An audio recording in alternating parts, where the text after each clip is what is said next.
আজকে করলে মেলা ইস্যু বুঝেছেন। এটা এটা নিয়ে ধরি, ওই যে কুদ্দুস বয়াতি আছে না, ওরা একটা চমৎকার গান আছে কলে, কোনটা ছেড়ে কোনটারে ধরি, শুনিছেন? শোনেন নাই?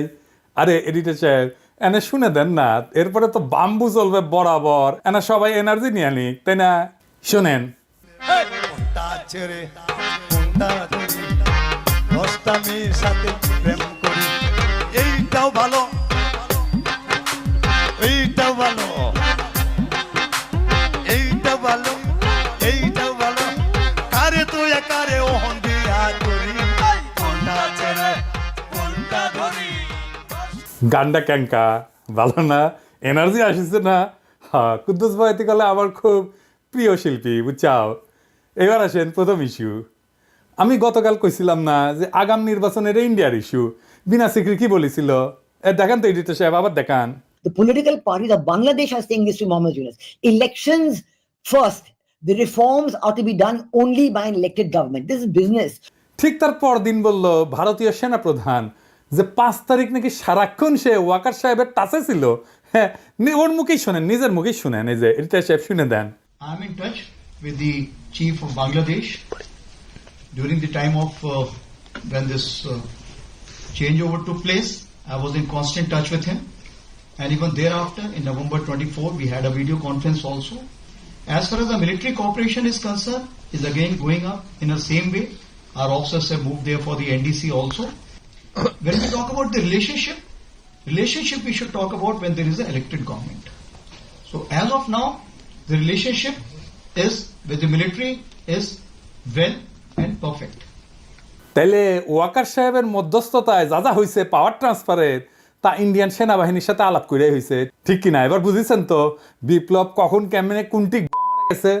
আমি কই নাই আগে কইছিলাম, কই নাই আগে ক্যান্টনমেন্টে যায়েন না কইছিলাম না? কইছিলাম। এখন বুঝেছেন তো যে মাখা ভাত খাইছেন আর জনগণরে খাওয়াইছেন, তা মাইকা দিছিল ইন্ডিয়া। আর কি কইছে?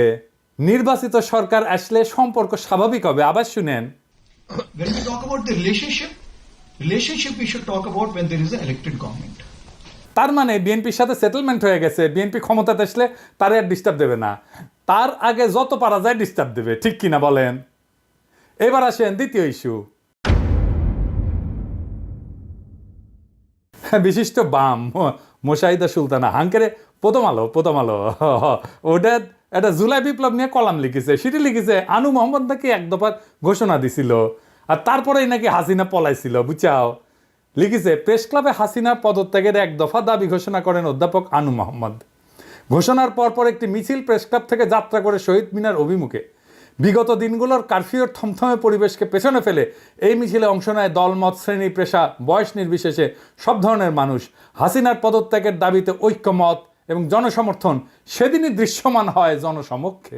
ওরে বাবা, হ্যাঁ আপনারা জানেন এক দফা ঘোষণা করে ছাত্ররা 3রা আগস্ট শহীদ মিনার থেকে। এই যে না এইটা সাহেব গুগলে এক দফার ঘোষণা লিখে সার্চ দেন তো কি কি আসে।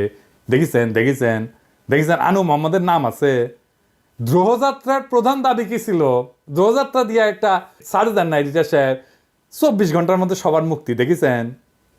হ্যাঁ, সরকারের পদত্যাগ চাইছিল, কিন্তু সেটা এক দফা ছিল না, মেলা দফা ছিল তার সাথে। এভাবে ইতিহাস পাল্টায় যায়, বুঝছাও। এভাবেই প্রথম আলো তার পক্ষের বয়ান তৈরি করে বামেদের লেগা, মানে রক্ত দিল সবাই আর নেতৃত্ব হয়েছে বামের।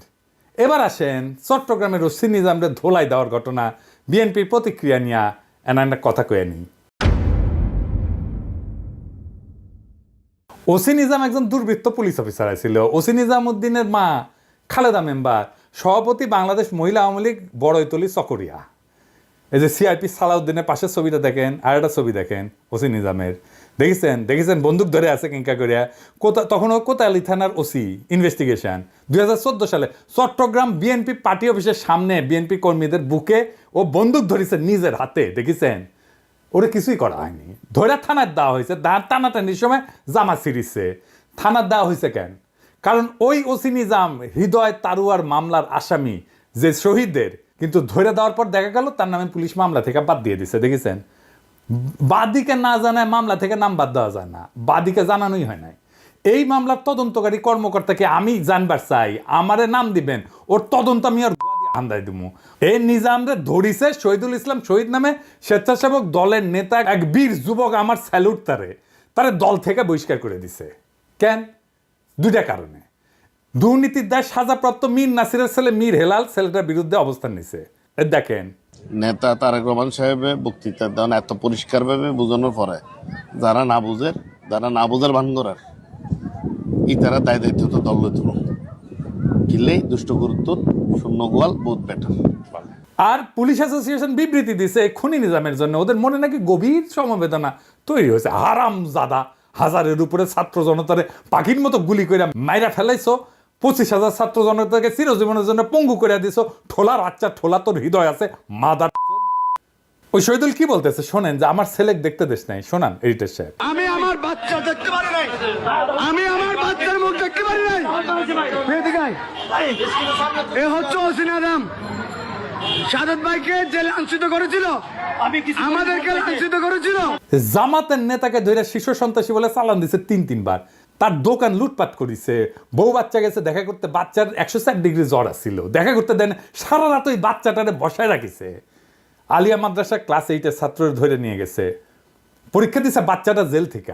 এখন ঠোলা অ্যাসোসিয়েশনে হৃদয় বাইরে হয়েছে শালা, 14 জেনারেশনের জাউরা শালা। বিএনপি ভাবিছে ঠোলা দিয়ে ইলেকশন করাবি, তাই পুলিশের গেছে বিএনপি। এখন এই শহীদুল ইসলামকে নিজাম সাইজ করবি।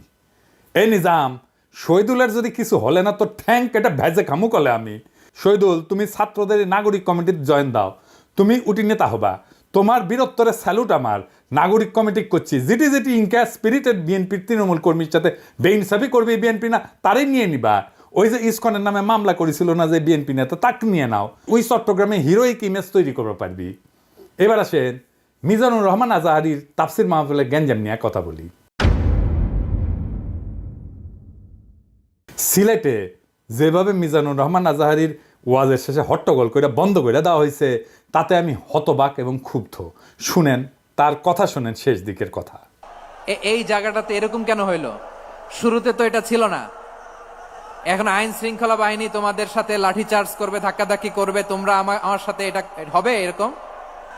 তোমরা তো ব্যথা পাবা তো। বসো না, সবাই বসতে পারলে তোমাদের কি? বসো।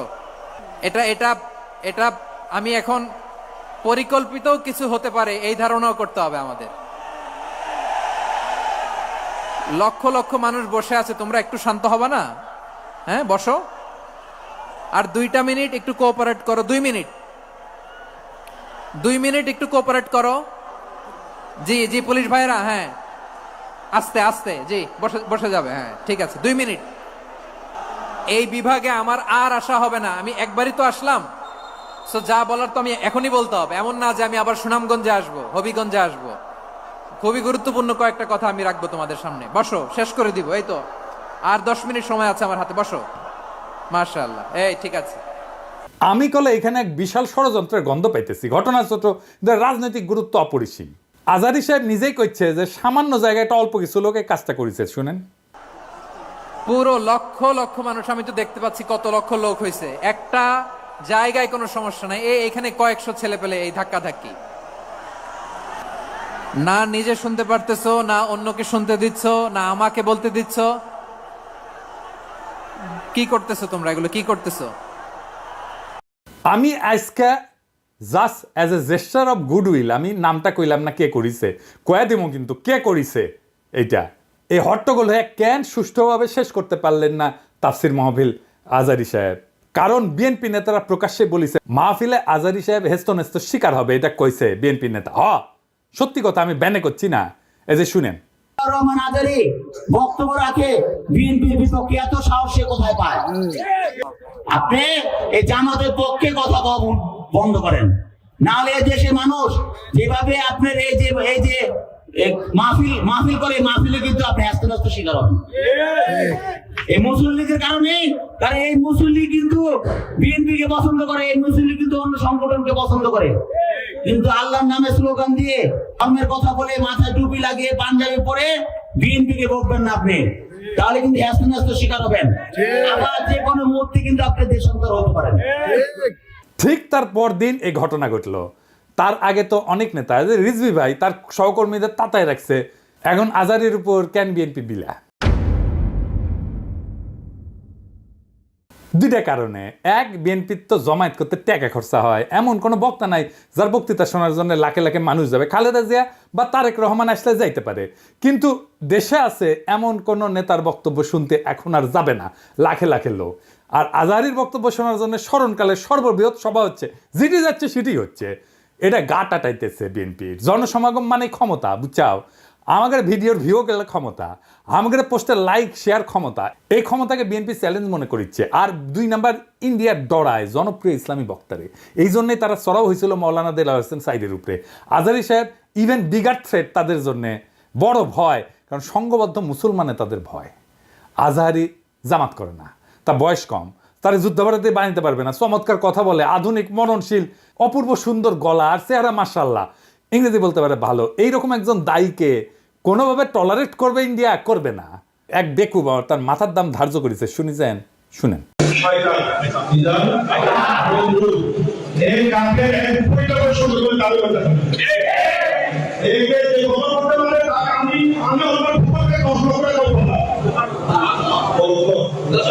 দেখেছেন তার জানের উপরে উঠে গেছে।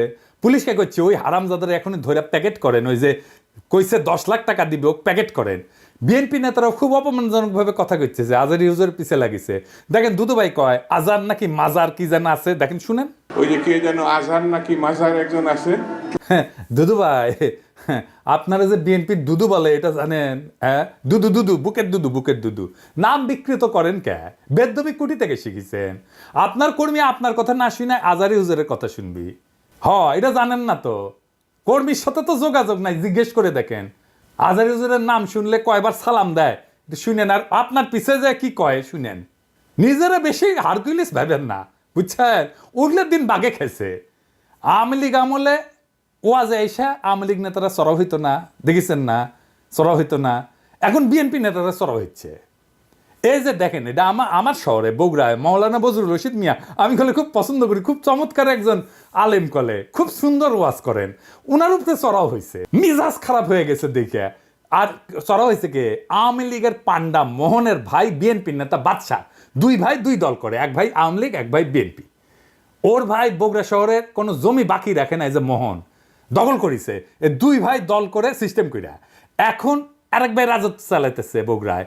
এরা আগা 5 তলার দুর্বৃত্ত ফ্যামিলি। শোনেন কি করিছে। কিসের ভাষা ভাই? আমরা আমার দেশে থাকি না। আমরা দেশে থাকি না। হ্যাঁ, ঠিক আছে। আপনি বলেন কেন যে আল্লাহ আকবার একবারই ছাড় দেয় না? আমাদের প্রত্যেকটা প্রোগ্রামে দেখো না। না, এই জায়গাতে আমি কি বুঝতে পারছি তাকে শোনেন। না না, এখানে যে কোরআন শরীফ তেলাওয়াত হলো, একবারই দিছে আল্লাহ আকবার, হাম্মাম করতে আর দেয়নি, এটা ঠিক না। তার মানে দিছে তো? না, তার মানে দেয়নি, দিছে তো। একবার দেখ 10 বার দেখ দিছে। আপনারা কোন আওয়ামী লীগের মধ্যে দিছে? আপনি তো বললেন একবারই দিছে আর দেয়নি, এটা তো ঠিক না। আমি একটু আমার প্রধান বক্তার সাথে দ্বিধার করেছিলাম যে উনি বলতে চেয়েছিলেন যে একবারই হাম্মাম সাহেব বলছেন, এটা তারপর কি বলছেন আমি আসলে এই করি, যখন বলছে একবার বলেছেন আমি সেটাকে দ্বিধার করেছি। আমরা ইসলাম কারো ব্যক্তিগত সম্পত্তি নয়, ইসলাম সকল মুসলমানের সম্পদ। কেউ যদি মনে করে এটা আমার ইসলাম আমার একাধিক আর করো না, এটা তো সঠিক না। যারা ক্ষমতার থাকতে যা করেনি, এরা ক্ষমতার যাওয়ার আগেই তার সাথে বেশি করতেছে। জোরে কোন কথা ঠিক কি না? রাধাবার সাথে আউট হয়ে গেছে। মাহফিলে যারা যাবেন, কোন রাজনৈতিক নেতা যদি আলেমের সাথে বেদবি করে না, একেবারে পায়দা ফেলাবেন, পারমিশন দিলাম, আমার নামে যেন কেস দেয়, আমি কয়ে দিছি। আর হুজুরেরা আপনাদের বলি বেদবি নিয়েন না। আপনারা কোন আক্কেলে এই সমস্ত রাজনৈতিক দুর্বৃত্তদের ওয়াজের মঞ্চে আপনাদের পাশে বসতে দেন? ওদের সেই যোগ্যতা আছে আপনার পাশে বসার? পাবলিকে তো আপনার ওয়াজ শুনবার এসেছেন নাকি? ওই গুলো ক্ষমা দেখবার আসছে, তা তো আসে নাই। আমি দুঃখিত, মুখ খারাপ করলাম, হুজুর বেয়াদবি মাফ করে দিয়েন, কিন্তু এই তো মেজাজ খারাপ হয়ে যায়। তো আপনি কেন ওগ্রে পাশে বসান কেন? আপনার ওয়াজের জমায়েতের ফুটেজ খাবার আসে, ওই হারামজাদা নিজেরা দেখলে তো পাবলিক আসবে না, কথাও কবার পারে না।